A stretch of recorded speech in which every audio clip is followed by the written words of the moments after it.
Яңалыклар чыгарылышы үз ишин башлап җибәрде. Студияда Алина Хисматуллина, исәнмесез? 10 балалы гаилә 19 квадрат метрлы бүлмәдә яши. Күп балалы ана фатирын киңәйтүгә ирешә алмый. Тулырак Эльвина Андрова сюжетында. Йөзү процедуралары тернәкләндерү формаларының берсе. Шәһәр сырхаһанәсендә дәвалау буенча йөзү төркемнәре эшли башлады. Кеше гомерен саклап калу өчен шәһәрдәшләребез артка мию күзәнәкләре донорларының милли исемлеген тулыландырды. 10 кеше 19 квадрат метрда күп балалы Виктория Орлова гаиләсе тулай торак бүлмәсендә яшәргә мәҗбүр. Шәһәрдәшебез торак җирен киңәйтергә тырыша, ләкин әлегә нәтиҗәсез. Гаилә нинди шартларда тора һәм аларга күченүне күпме көтәргә туры киләчәк? Теманы хәбәрчебез Эльвина Андрова дәвам итә. Виктория Орлованың 10 баласы бар, аларның икесе инде балигъ булган. Улы башка шәһәрдә, кызы кияүдә аерым яши. Хатын аңа ана капиталы акчасына шул ук тулай торакта бүлмә сатып алган. Күп балалы ана һәм 8 бала бер бүлмәдә яши. Биредә 5 йокы урыны, шкаф, телевизор, кечкенә өстәл һәм суыткыч. Девочки, естественно, отдельно спят, мальчики отдельно спят. Приходится кому-то на полу спать, естественно. Здесь я сплю с ребенком, с маленьким сама. Девочка маленькая в кроватке спит. Девочка еще там, а здесь в основном мальчики. Вот так.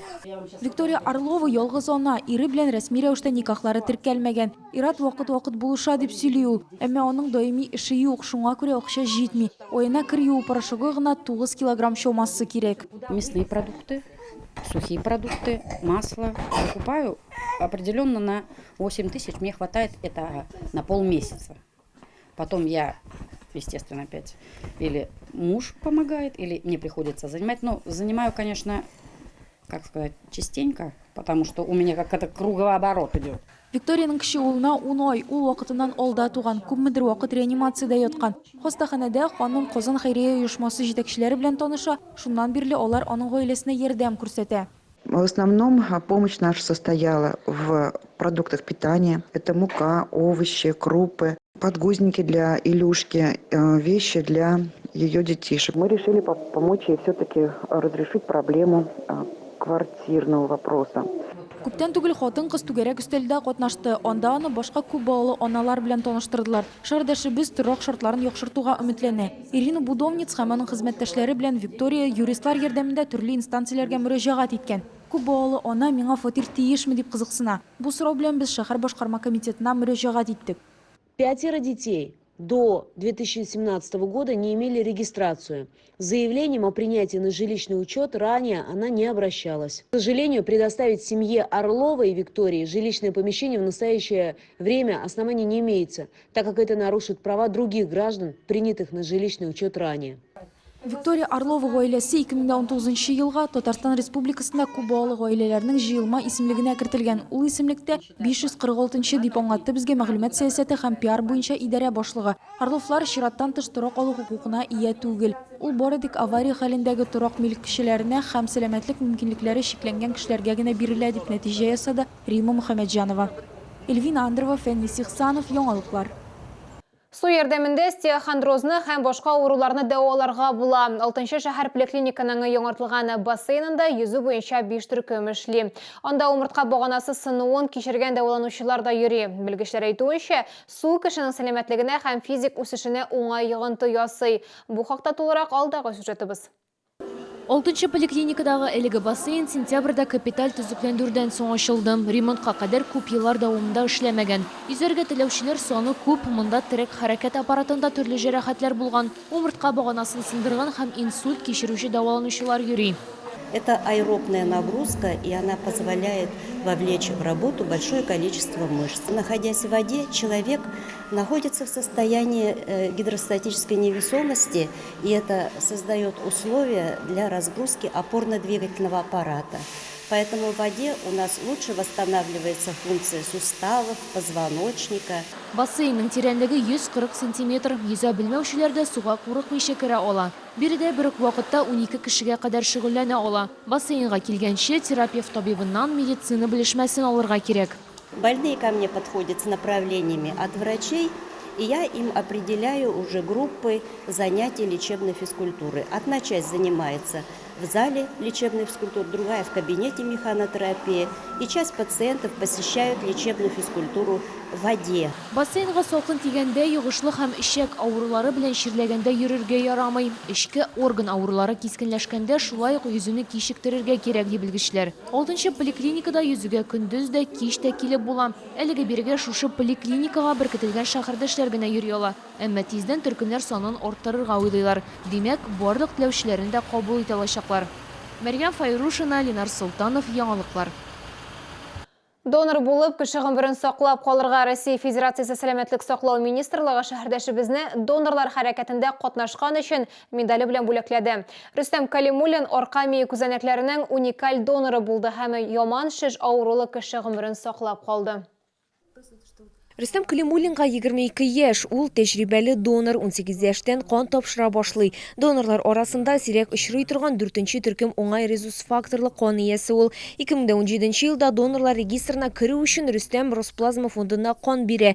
2 елдан соң шәһәрдәшебезгә аның арка мие күзәнәкләре яман шешнең авыр формасы белән интегүчегә кеше трансплантация өчен туры килүе хакында хәбәр итәләр.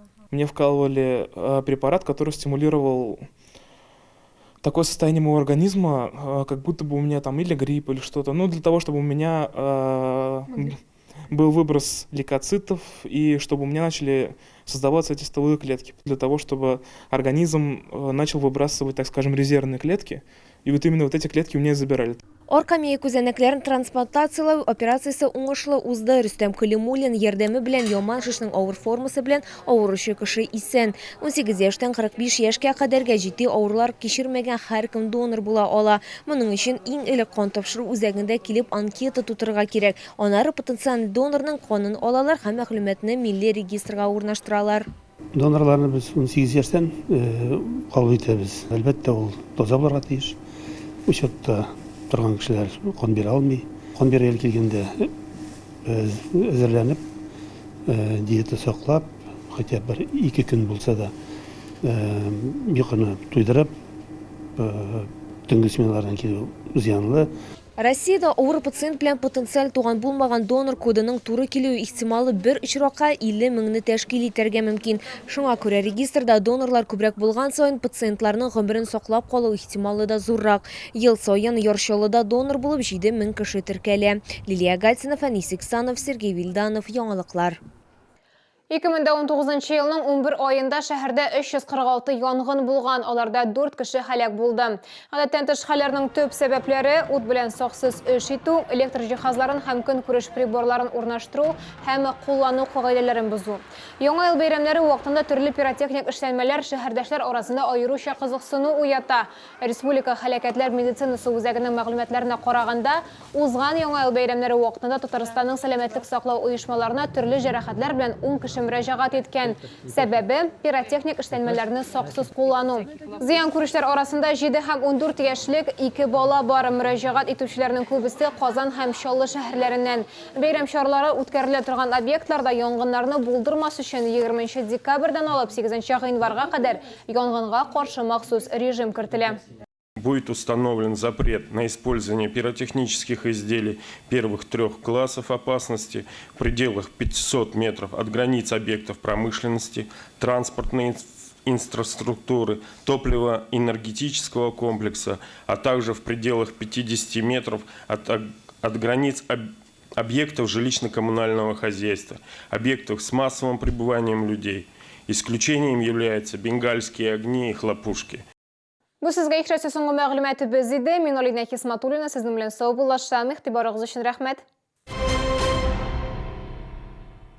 Медицинский центр Ликон Плюс. Все виды медицинских услуг. 35 врачей-специалистов. Собственная лаборатория. Физио- и процедурные кабинеты. Рентген, КТ, УЗИ. Звоните 47 58 48. В Татарском драматическом театре предновогодняя премьера. Комедия Зульфата Хакима «Мстители» в постановке известного камаловского актера и режиссера Ильдара Хайруллина.